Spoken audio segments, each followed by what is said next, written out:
Hello everyone, this is Shanea O'Connor again from TrueBloodFansource.com. I am back from Comic-Con. I apologize for not doing a video blog last week. I was in San Diego until Monday, and I just had a lot of things that I wanted to get done. I went to Comic-Con and I brought back a lot of footage with me. It's almost obscene how much footage I brought back. I went to about 16 different panels, most of them television related, and I recorded all of them. So since this is going to go up on YouTube, you probably noticed that there are a whole bunch of videos. A lot of them aren't labeled yet because I haven't had a chance to actually go and do that, because I've been trying to get the True Blood stuff up first. And a lot of you might have watched my True Blood panel, and like I said, I apologize if I moved too much or whatever, but honestly, if you're watching this and you're one of the people that said something not so nice, yeah, try being in Ballroom 20 for 7 hours with 5,000 people. I was close to the True Blood cast when they came on, but I wasn't close enough, and when you're in a venue that size, it is really hard to navigate, even with the screens. I mean, oftentimes you'll see in a lot of my shots of the stills I took, you'll see people's heads and their arms and things, you know, from Kristen's panel and from True Blood, because there's just a lot of people, and people aren't really considerate of the fact that they might be blocking other people. So I really did try my best, and the reason why I did go onto the stage a lot is because I had a camera that could go take stage shots, and I thought it was important because everybody can get screenshots, but not everybody can get stage shots, and I really wanted to get as much of that as I could. So I hope that you will enjoy the True Blood panel and all the other stuff that I've posted. I mean, I get that I'm totally not a videographer in any sense of the word.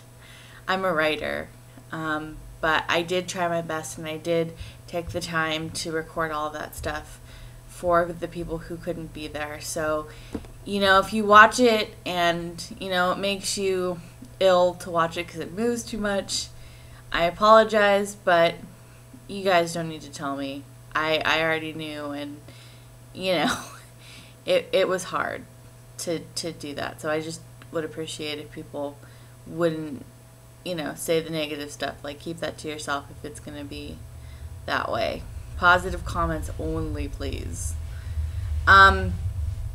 So, on to this week's episode. This week's episode was a doozy. I remember last year's episode, the same episode number last year, being quite a big episode as well, because that was the one where Jessica almost went out into the sun until Jason tackled her, and that was when they were fighting Marnie and her spell, because she was trying to make everybody go out into the sun and burn. This one was a little bit different. I mean, I was confused from the very opening scene. I didn't quite understand why the writers felt the need to put in this scene where actors freely admitted that they almost fell because it was so dark and they were trying to run around. I didn't even know, like, what happened. But I'm not really liking the Authority that much anymore. I think that this whole religion and politics thing is going a little bit too far. I'm saying this as somebody, you know, who was raised, you know, in a religious household, and I know what it's like, and I also know people who aren't religious, and I think the thing that I really don't necessarily care for in this storyline is the fact that I feel like we're getting repeatedly hit over the head with this sanguinista blood Lilith thing. And I think that we True Blood fans have proven that we're a pretty smart bunch, so we don't necessarily need to be hit over the head like that again and again. And I don't know, I just feel like the way that the storyline went with them, taking Lilith's blood and then crashing that karaoke party and then feeding on the people and then having that collective vision of Lilith, it was all just a little bit too much. I can handle a lot of stuff, but what I think, that I have a problem with is like when things get a little bit too ridiculous and they go a little bit too far, and that's what this is. I mean, this whole vampires drinking blood, blah blah blah thing, and treating humans as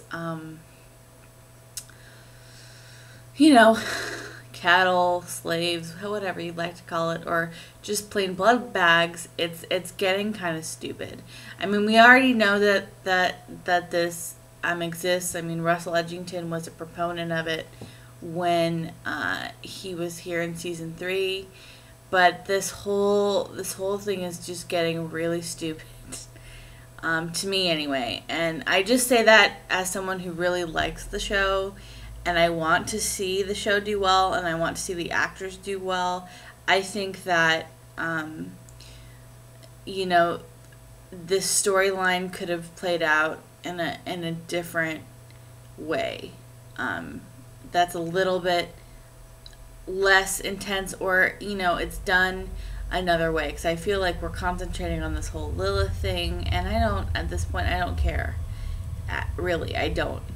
I mean, woohoo, Lilith is here, but it's like, so what? I just kind of wish that they would wrap up that storyline. But I will say of this episode that I was really happy to see a lot of the humans in Bontom Shreveport world have their own things to do.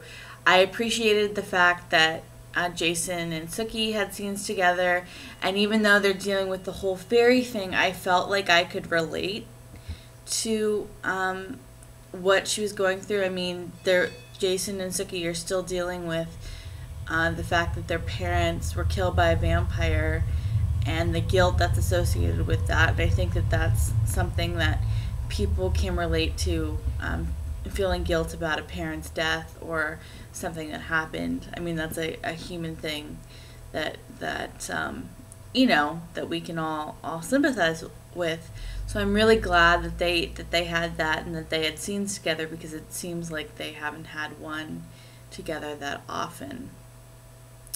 I didn't quite know what to make of Sookie in the club in the beginning, getting her light tested, and the fairies basically telling her magic is limited. My first reaction was, oh, come on. Like, really? Come on. But when, you realize that Sookie is using her magic because she wants to, use it all up, and she really wants to be normal, I appreciated that storyline, because, it's very much something that I can relate to, because I'm a little bit different, and if I had the chance to possibly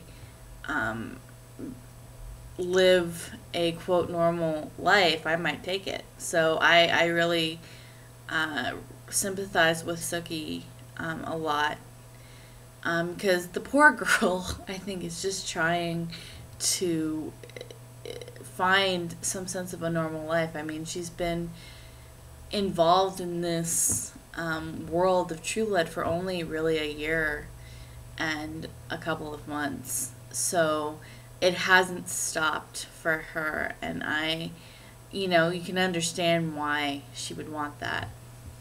So that was good. Alcide and Packmaster thing is another thing that I appreciated.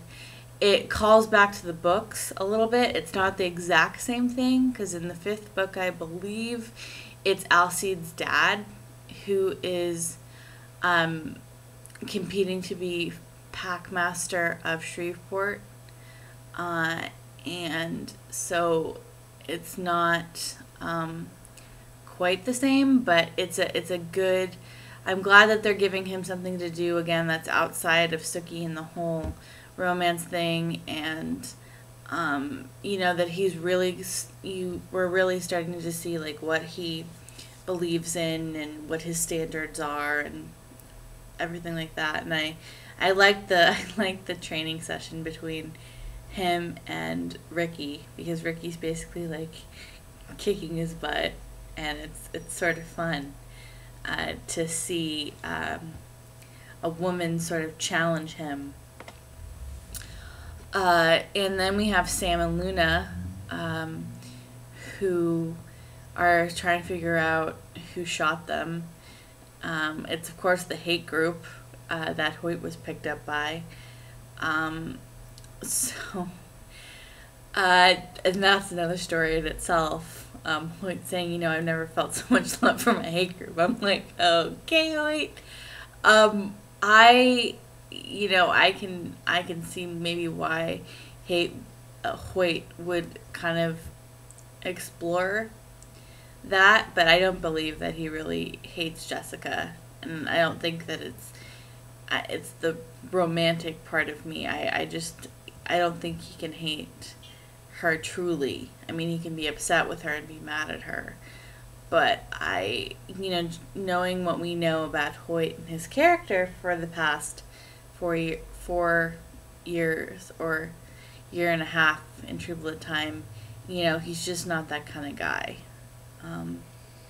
But it'll be interesting to see how that story plays out, because he's going to be faced with a choice at some point, and you just know it the minute he's asked, do you hate Jessica Hamby? So he's gonna have to make some serious decisions and decide who his friends really are and what he really wants.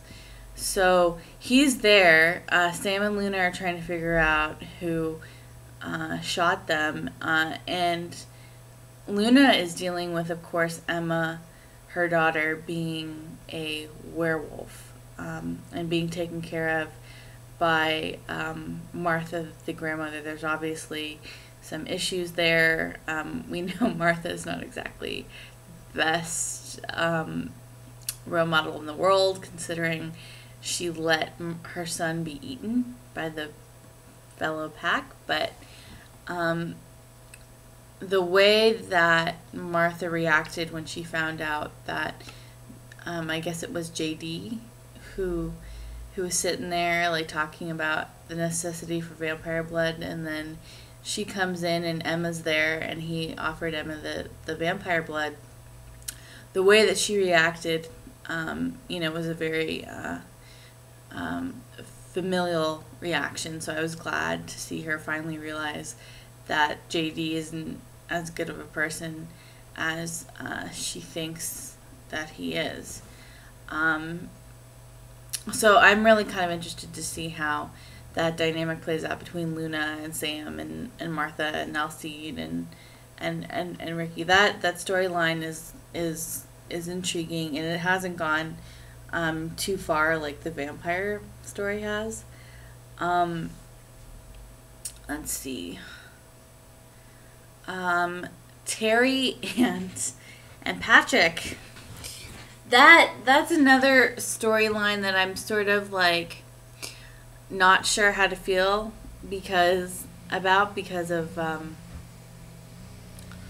how it's played out. I mean, there was a lot of build up to them discovering that an Ifrit or an Ifrit was responsible for killing their fellow soldiers, But yeah, I'm not quite sure how I feel about that. Just because, I mean, he broke up with Arlene over this, and like, you know, they're sitting out in a field together alone, and Terry like wants to shoot himself. It's just, you know, it's getting a little bit, you know, I'm not quite seeing the point, but apparently, judging from the episode descriptions that I posted yesterday, Arlene isn't going to let Terry stay gone. She's going to get involved somehow. But speaking of Arlene, I really appreciated the scene between Arlene and Holly, and we get to see the wedding, Arlene's wedding. We get to see a bunch of characters, you know, before season 4 happened, you know, kind of reacting, and I thought it was a very sweet scene, and I liked the fact that Holly really told Arlene, you know, look, this smoke monster thing, it might sound weird to you, but I've seen my share of strange things, and it's not really that strange given what I know. So I like that the writers put that scene in there because it gives Arlene a sense of support, and it gives those two actors a really good dynamic to play. So it's just, yeah, this episode I still kind of can't get over the vampires and all of that. I mean, I appreciate that, you know, we saw Godric at the very end, who I guess manifests as Eric's conscience. But I just, yeah, this whole religion thing makes me sort of uncomfortable. And like I said, I grew up, you know, with religion, and I guess it's just this whole thing of, you know, I think, like I said, I've said it before, religion is a private thing between you and whatever you believe in. I don't necessarily think that it has to be talked about. And in this context, what Shula's trying to do is really point out how religion can interfere with people's perceptions, and I can understand that, but the way that they're going about it is not something that I really am comfortable with. I don't know how anyone else feels about it, but that's just my opinion, of course. So I think that that's it for now. I'm not going to go on forever about this. So if you guys have comments, feel free to put them down, how you felt about the episode. I will be posting more Comic-Con footage and labeling it, and it will probably go up on my sister site, televisionsource.net. So please look for that, and continue checking the site. I appreciate everybody who goes and visits every day. I couldn't do this without you. So thank you so much, and I will see you next week.